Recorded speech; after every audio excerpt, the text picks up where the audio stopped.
we're going to look at two types of functions here. We've got even and odd functions. Now, depending on which one they are, if a function is even or odd, they have a certain type of symmetry. So if a function does end up being an even function, it's going to have symmetry with respect to the y-axis. So that's sort of shown down below there. So this is your y-axis. So if you guys sort of remember back to geometry and you talked about reflections and those sorts of things, based off that y-axis, your function is a mirror image on both sides of that y-axis. So what happens with these functions is that when you replace whatever the x value is currently in the function with a negative x value, once you've plugged that in, the function will actually end up coming out as what the original function started as. So that's what that's saying there. F of negative x, when you plug in a negative value, you get the original function back out. It actually starts, or it ends up being exactly how it started. And then the second type of symmetry is respect to the origin. And what's going to happen there is when you plug in a negative x for whatever x value is currently in there, what will happen is you'll have the original function, but you'll be able to factor out a negative sign. That's sort of how I think of it as. So when you plug in that negative x, if you can factor out a negative value from every term and end up with your original function, then you have a function that's symmetric with respect to the origin. And it shows you a picture there.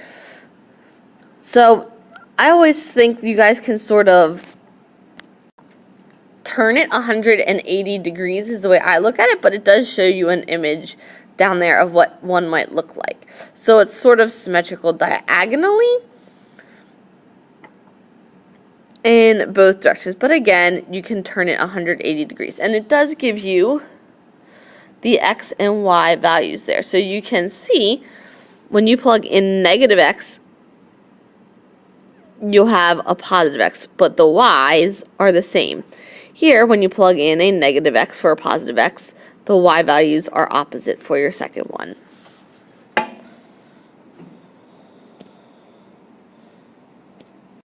So it asks us to determine if the function is even or odd down below there. So all we do is replace every x value with a negative x. We're finding what f of negative x is equal to. So let's do number 7. So everywhere I see an x, I'm going to plug in a negative x value. So I will now have negative x cubed minus 7 times negative x. So this goes back to when we looked at Descartes' rule, and we looked at it somewhere else too. I can't remember where, but when you have that odd number of negatives, that's when your sign stays negative, and you can just plug in a simple value such as -1 to try it out, but -1 times -1 times -1 is going to leave you with -1. Again, we don't care what the value is, but we know it's going to be negative. And then -7 times -x is positive 7x. So I've plugged in the negative value. If it were even, we would end up with the same exact function. And we don't end up with the same function that we started with. We have a negative x cubed and a positive 7x. So what I then do is divide my negative sign out from everything, and I end up with x cubed positive minus 7x. And that is the negative version, essentially, of your original function. And you guys can always graph it to double check, too.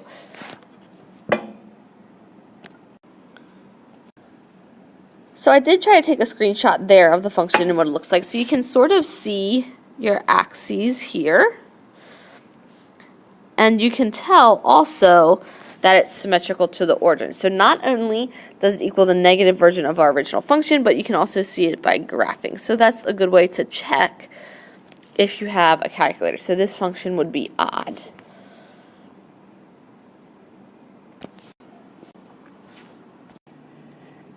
So number 8, you've got g of x equals 6 over x plus 1. So the same thing. We're going to plug in negative x and see what we end up with. but you're not always going to be able to just plug it into the calculator and check, but it is a good way to verify. So 6 over negative x plus 1.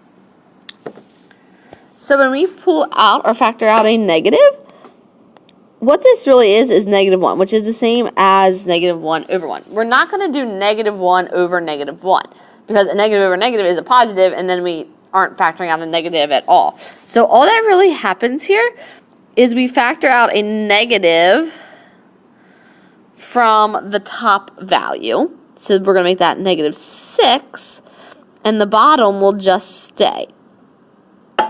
You could also do it vice versa. You could keep the top the same and factor out a negative in the bottom.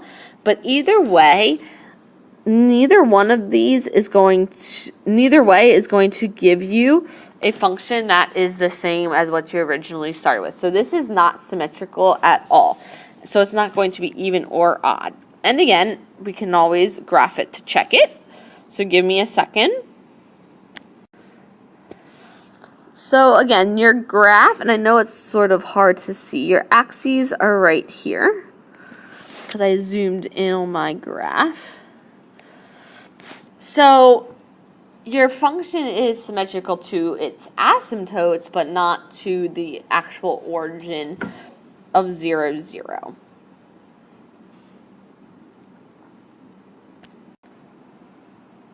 So for number 9, again, plug in negative x. So f of negative x. And so negative x to the 6th plus 3 negative x to the 4th minus 2 times negative x squared minus 7.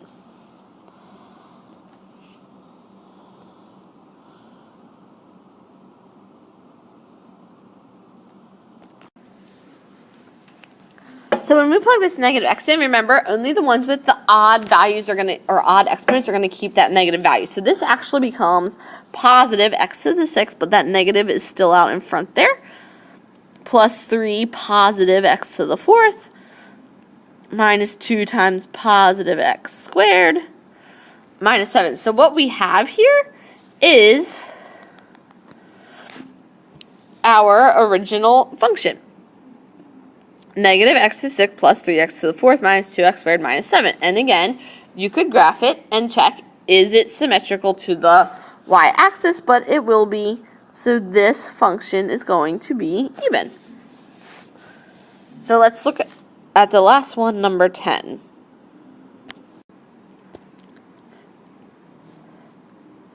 And just for space, I'm going to sort of do number 10 below. So let's see, f of negative x equals negative 5 times negative x over 12 minus negative x squared minus negative x to the 4th. So the top becomes positive 5x.